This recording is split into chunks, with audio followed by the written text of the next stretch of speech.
YOLO Julius, it's your girl Raven Chapman, the Omen. Just want to give you a big shout out here from the UK. And Ring IQ, you're the man. Thanks so much for your support. Welcome to the motherfucking relay. We're covering today's top boxing news. Ow! Okay, and now it's time for our weekend recap. We're going to kick it off with Nicholson versus Bouvier. I'll tell you, it was very hard to find a round to give Gabriella Bouvier. Very difficult. She was completely disarmed by the length and the speed of Australian amateur standout Skye Nicholson, who fought a very responsible, albeit anticlimactic fight. Like pure boxers often do. The bane of the pure boxer is when they're having things all their way, the fight can be seen as somewhat anticlimactic. There's not a lot of seesaw action, not a lot of back and forth. When the pure boxer is bossing it, it's essentially a quiet, controlled kind of fight. And Skye Nicholson really is settling into that pure boxer-based style. I saw Skye Nicholson hurt Gabriella Bouvier to the body. Landed a hard left hand to Gabriella Bouvier's midsection, and you could see Gabriella wince. You could see she didn't take the punch well. You know, Skye could have hit the gas and forced a stoppage if she wanted to. Gabriella, a former champion, albeit a journeywoman-level opponent who hadn't fought in a long time, she was hurt by Skye Nicholson's backhand, hurt by that left hand to the body. One of several left hands to the body she landed, and I think if Skye wanted to, she could have forced a stoppage, though she played it safe. If it ain't broke, don't fix it. That's what they say. If you can, for the most part, win the fight with one hand, just one hand, the jab hand, the lead hand for Skye Nicholson, the right hand, Skye being a southpaw. If you can do that, fuck it. Do it. This was a less aggressive, less spiteful Skye Nicholson than the Skye we saw the last time out. Shaniqua Davis. Skye moved around a lot more in this fight and followed up her punches a lot less. Hey, yeah, there was power in some of those backhands, but she was wary of the counters from Gabriella Bouvier. Gabriella had next to no success in this fight, but you could see that what she wants is to catch Skye between the punches. That should Skye try to put 2 and 3 punches together, what Gabriella wants to do is catch her between the shots. Skye didn't give her that opportunity. It was a very mature performance. As it takes a lot of maturation from the fighter and composure to hold to a game plan that is working. Even if it's an anticlimactic game plan. It's working, and the fighter has to be careful not to get carried away with their success and start taking chances that perhaps they don't need to take. In that way, I'm not critical of Skye Nicholson's performance, though it's definitely a performance that only a pure boxer can deliver. Pure boxers, characteristically efficient and economic. They're pot shotters, not combination punches. They don't put very many shots together at a time. They're fleet of foot, mobile, outside fighters. That's what they are for the most part, and that's what Skye Nicholson was yesterday against Gabriella Bouvier. Gabriella, who was coming up short of answers, and she got outboxed. It's the best way to describe it. Congratulations to Skye Nicholson for advancing to a professional record of 4 wins, no losses, and no draws. Then come to the main event of that same card. The super featherweight IBF title fight between the then reigning champion Konichi Ogawa and unbeaten up-and-comer Joe Córdina. And I gotta be honest, I didn't see that knockout coming. It was a highlight reel knockout. Joey dipped off to his left and caught Konichi Ogawa with his chin exposed, brought over a peach of a right hand, right on the button. And I was just thinking to myself that Joe's got to be mindful of Konichi's right hand. Because Konichi Ogawa is a bit of a puncher. He has a decent right hand of his own. Just before the knockout, I was thinking to myself, Joe Cordina has to be mindful of that right hand from Ogawa. And just as I was thinking that, he brings over a big right hand of his own. Unbeaten Joe Cordina has now become this division's IBF champion, and he did it in style. The fight only lasted 2 rounds, so there's not much to break down. Not much to reflect upon. Konichi Ogawa had been stopped before, many years ago in 2012. But he went on a tear after that. Hadn't lost in a very long time. Ahead of yesterday's fight, he was last in action in November of last year, so we can't say the guy had ring rust to shake off, that inactivity or age caught up to him. Put simply, Joe Cordina timed that shot perfectly, and he knocked Konichi out. And already the talks of a potential Shakur-Stevenson unification match have ensued. Talks for a potential Zelfa Barrett fight as well, though Eddie Hearn has revealed that Joe Cordina may have to make his first defense of his IBF super featherweight title versus mandatory challenger Shavkat Rakhimov, who was paid to step aside to allow Cordina to challenge Konichi Ogawa. You may recall that Shavkat Rakhimov fought Jojo Diaz. to a draw. Yeah, that was last year. So before it even becomes about unifying titles, potentially with Shakur, or taking care of business domestically with Zelfa Barrett, he may have to take care of this guy first. And Rakimov's no thinking man's fighter. You know, he's a bit of an action guy. Córdina versus Rakimov is the kind of fight that could have a pleasing aesthetic. Shavkat was last in action late last year in December in his native Russia. But the professional record is 16 wins, no losses, 1 draw with 13 knockouts. They already paid Shavkat Rakimov at least once to stand down, to step aside. So you get the sense that Joe's going to have to deal with this guy, and it could turn out to be a very entertaining fight. Not necessarily a foregone conclusion that Joe wins. Shavkat might make him work for it. I like the fight. I'm expecting Joe ends up fighting this guy before this year is out. They got to take care of this so they can't move on. They can't make bigger fights. Not till they get this guy out of the way. Now, congratulations to Joe Cordina for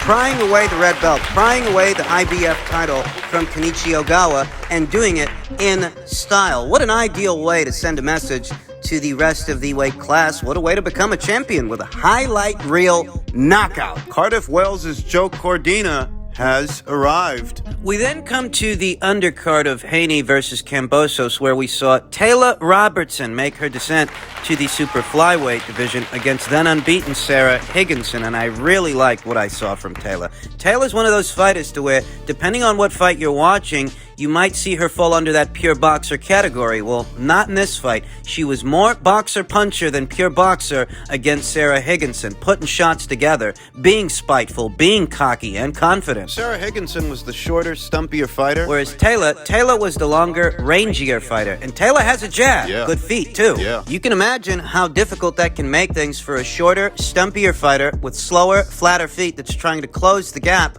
to land hard shots. Sarah Higginson had very little success. She managed to make it a fight, but Taylor Robertson, for the most part, was bossing it, putting shots together. Eye-catching salvos, eye-catching counter shots. Alternating from fighting off the back foot to stepping into her punches on the front foot. Alternating from being the aggressor to being the defender. And being fluid whilst doing so. She had to be careful not to get cut, not to get banged up in this fight, because she's got another fight in 10 days. They've started this year off with a bit of an ambitious schedule. Taylor's already got another fight coming up. She won in good fashion. And I see the strategy moving from bantamweight down to super flyweight, where Taylor Robertson might be a more authoritative puncher than she was up there at bantamweight, up there at 118 pounds. She does pack more of a wallop as a super flyweight as opposed to a bantamweight. This will allow her to continue to amass professional experience in a controlled setting where she is a more authoritative puncher than she is up there at 118 pounds. We already know that Taylor Robertson has it within her abilities to be a finesse fighting kind of fighter, but fighting at super flyweight will allow her to also work on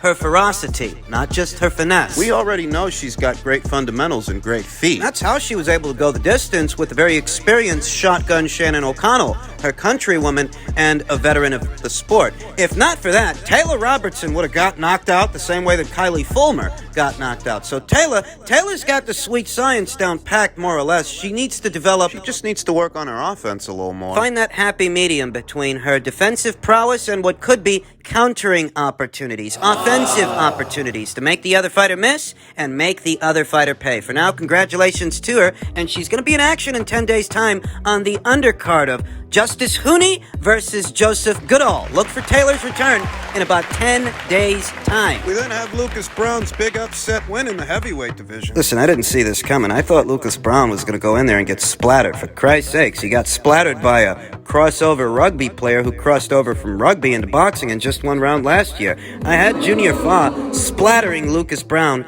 as soon as Junior could land with authority, and as it stands, it happened the other way. Lucas Browne, a very passionate Lucas Browne, splattered Junior Fa in one round. Just one round. And what the hell are you supposed to say? Chalk it up to the mystique of the heavyweight division and how at times it's unpredictable. It can be a cruel mistress to some fighters because on paper, Junior Fa had everything it took to win this fight. He's a lot younger, less war-torn than Lucas Browne. Granted, he's coming off a lengthy stint of inactivity, but need I remind you, Lucas Browne was stopped in the first round last year of his fight with crossover rugby-turned-boxer Paul Gallen. Junior Fa went the distance with Joseph Parker, a former world champion, only so that he could be stopped in the first round of his fight with Lucas Browne. He's bigger than Lucas, a lot younger than Lucas, less war-torn, albeit less active. So can we expect Joseph Parker to duck Joe Joyce for this guy? It's heavyweight boxing, the theater of the unexpected, so I really wouldn't rule it out. Lucas Browne scored 2 devastating knockdowns before the ref finally waved this off. He caught Junior Fa with a short punch mid-range to inside. That dropped him the first time, and I don't think Junior Fa regained his equilibrium,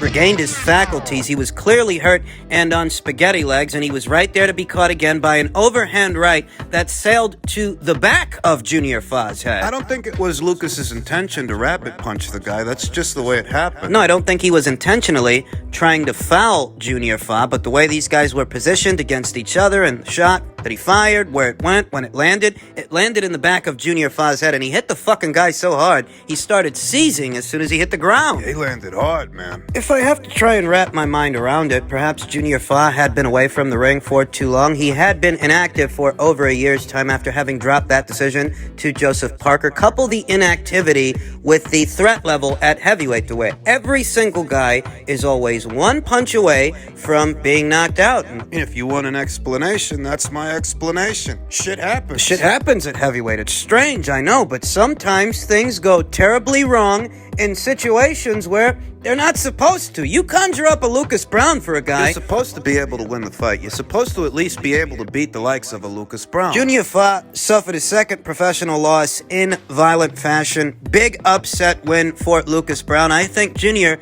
he's got some soul searching to do, because I reiterate, this ain't the kind of fight you're supposed to lose, let alone like this. We then come to the main event of that same card, the undisputed lightweight title fight between Dion Haney and then unified champion George Kambosos Jr., and the fight worked out exactly as I predicted, exactly as I expected. The defining characteristic of this fight was controlling the distance at which the fight was being fought behind the jab and the half step back. You keep George... You pump out that jab and keep George at arm's length. Keep him out of his sweet spot, because George, in all likelihood, is looking to land big. Because George is somewhat the smaller fighter, it was on George to close the gap and get within striking distance of Devin. Devin's jab, as I told you all in my weekend picks video, would make that increasingly difficult to do. So long as he keeps pumping out that jab and keeps being responsible, doesn't overcommit to his shots, not only will George fall short of closing the gap, but he won't have anything to counter, because I reiterate, Dion Haney doesn't make mistakes, not very many of them, if any, and he's a defensively responsible fighter that doesn't offer you up much to counter to begin with. Don't confuse this fight with what we saw in the Lopez fight last year. Lopez came out there like a madman, looking for a knockout. Overcommitting to his shots. He abandoned his boxing early on. It didn't look like he went out there with a game plan so much as he was confident enough that if he can land on George, he can take him out early. He overcommitted to his shots looking for an early knockout, and that backfired. That left him open to be countered. A lazy strategy. Not the strategy I expected to see in last night's fight with Dion Haney. If Dion is anything, he's a boxer. A pure boxer. Economic, efficient, and defensively responsible. He doesn't afford you much to counter to begin with, and what he does show you... Shows you the jab from a safe distance. So safe that even if you can get under and or around that jab, all he's got to do is take a half step back and you're back on the outside. You can't land anything. That was the defining characteristic of this fight. The jab, the half step back, pivot here, shift there, getting under and or around George's sweeping hooks whenever he got close enough to fire one off. Now, many are complaining that the fight was anticlimactic. But I told you beforehand, Dion Haney is going to slow things down and keep this a boxing match by way of the lead hand, the jab hand. With that jab, he will control George Kambosos Jr., and he will control this fight. Doesn't make for the most exciting matchups, but it's effective. It worked, and it's not because George Kambosos Jr. is a bad fighter or a bad boxer. It's just a bad style matchup. George Kambosos Jr. is a boxer puncher that likes to work off the counter, but against someone who's as defensively responsible as Dion Haney, you're not going to get very many countering opportunities. You're going to have to take the fight to that guy, because he's not going to offer you much. And if you're George and you try to mount some kind of offense, try to take the fight to that guy, you're met at the door by Dion Haney's jab. And that jab, it's controlling what happens, when and where it happens, and why. It wasn't a hard fight to score at all. I found it hard to find 2 or 3 rounds to give George. Dion Haney, by way of the lead hand on points, was my prediction. And that's what happened. George Kambosos Jr. post-fight talked about his defeat to Devin, and he said, I thought the fight was very close. From what I've been told, I outlanded him. I outpunched him. You know, you saw the fight. He had a jab, but there wasn't much else. He didn't outpunch Devin Haney. Hell, most of the time he wasn't within striking distance to punch him. He's having a hard enough time trying to get around that jab, and when he wasn't getting around that jab, he was getting his face painted by it. By Devin Haney. George said, I'm going to give him full respect. We'll do it again. I have to implement a few things, but I thought the fight was very close. This is boxing. You fight the best. This is what it's all about. Fuck protecting records. Few delusional anecdotes aside, all respect to George for taking this fight. He proved to be a man of character, a man of his word. He said he would defend his titles against either Vasyl Lomachenko or Devin Haney, and he did that. Or he tried to. Didn't work out for him, but that's okay. That's boxing. He's talking about activating his rematch clause, and therein lies a dilemma. Bob Arum stated, George Kambosos Jr. versus Devin Haney rematch clause. I think that rematch clauses are bad for boxing. I understand why fighters and promoters want them. It's a business, but it's bad for the sport. And in this situation, I feel so inclined to agree because I don't want to see a second fight. I don't want to see a rematch. In a rematch situation, I don't think anything is going to change. George Kambosos is not a pressure fighter. And if you want to get a pure boxer out of his comfort zone, you want them to start falling apart at the seams, you can't wait for countering opportunities. You got to get on that front foot, slip and slide past the jab, and crowd the guy, then unload. Physically, you have to be able to do this. Some things in boxing boil down to application. Some things do. Other things boil down to physicality, having the athletic ability to be that come-forward pressure fighter that makes that pure boxer uncomfortable. And I don't think that George Kambosos Jr. is going to suddenly become a different fighter overnight in his very next fight. I don't think he has what it takes to be the come-forward pressure fighter. George Kambosos at his best is a boxer-puncher, and a good one. With some countering ability, but he's not going to suddenly have faster feet, fast enough that he can catch up to and keep on a Devin Haney. When you want to get a pure boxer out of their comfort zone, you want to make them uncomfortable and cause their game plan to start falling apart, what you need is a good pressure fighter, and George ain't that. And not just any pressure fighter, you need one that's on the level. If Devin Haney, for example, is a A- or a B+ pure boxer, wherever you want to put him, you need an A- or B+ pressure fighter. He's got to be on the level. George is talking about a rematch, but if he runs it back with Devin, he's going to lose that fight too. Can't change that much, not just one fight. In any event, Devin Haney lived up to my expectations. The prediction stuck, and he is now the shining example of what a fighter can do when they believe in themselves, even in hostile territory, kangaroo country. Even when the other guys got home field advantage, even when people have been ragging on you for well over a year. Calling you an email champion for actually pursuing a fight with the guy that Gervonta Davis has been avoiding for, 4 or 5 years? He is now this division's undisputed champion. Congratulations to him.